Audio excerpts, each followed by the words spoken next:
మన భారతదేశంలోని ఎంతో ప్రసిద్ధి చెందిన తెలంగాణ రాష్ట్రంలోని బాసర్లో ఉన్న జ్ఞాన సరస్వతి దేవాలయాన్ని ఈ వీడియోలో చూద్దాం. నిర్మల్ జిల్లా బాసర్లో ఉన్న జ్ఞాన సరస్వతి దేవాలయము హైదరాబాద్ నుండి 200 కిలోమీటర్లు, నిజామాబాద్ నుండి 35 కిలోమీటర్ల దూరంలో ఉంటుంది.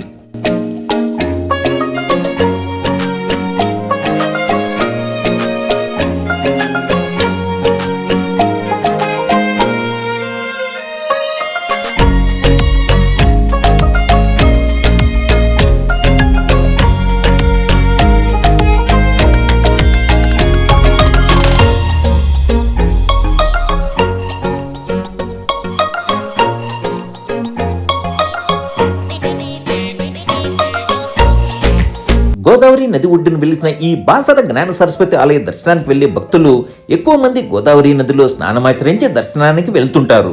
మహాభారత యుద్ధం తర్వాత వ్యాస మహర్షి ఈ ప్రాంతంలో తపస్సు చేశారని, ఎక్కువ కాలం ఈ ప్రాంతంలో నివాసం ఉన్నందువలన ఈ ప్రాంతానికి వ్యాసపురి లేదా వ్యాసర అని పిలిచేవారు.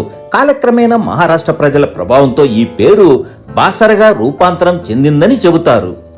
ఈ బాసర్లో కొలువైన జ్ఞాన సరస్వతి ఆలయంలో చిన్నారులకు అక్షరాభ్యాసం చేయించడానికి ప్రజలు అత్యంత ప్రాధాన్యత ఇస్తారు.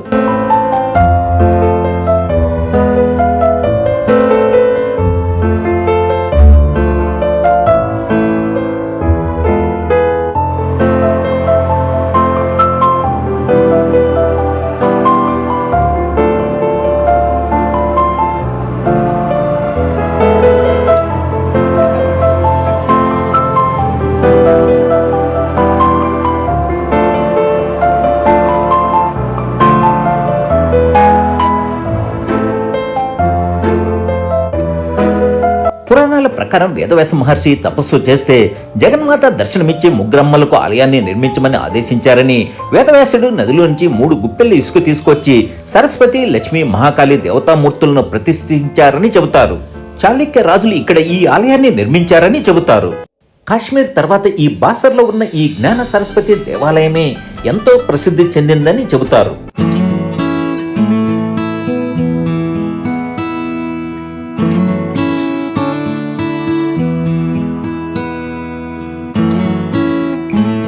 ఈ ఆలయంలో సరస్వతీదేవి విగ్రహంతో పాటు లక్ష్మీదేవి, మహాకాళి దేవతా మూర్తులను కూడా చూడొచ్చు.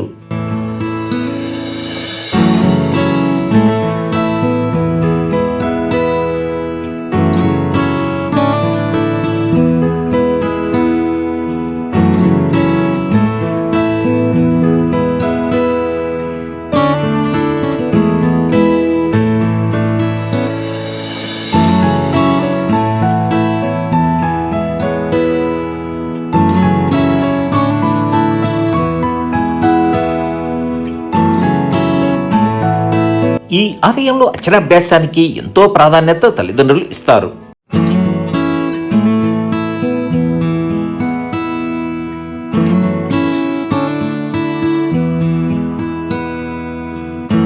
ఈ దేవాలయానికి దగ్గరలోనే వాల్మీకి మహర్షి గుహ కూడా ఉంటుంది.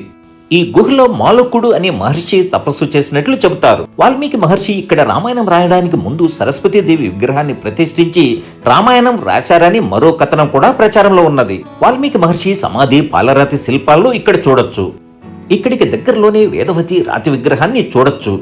ఈ రాతి గుండుకు ఒకవైపు తడితే మరోవైపు శబ్దం రావడం విశేషంగా చెప్పవచ్చు. బాసర పర్యాటక ప్రాంతం గోదావరి ప్రకృతి అందాలను పర్యాటకులను ఎంతో విశేషంగా ఆకట్టుకుంటూ ఉంటుంది.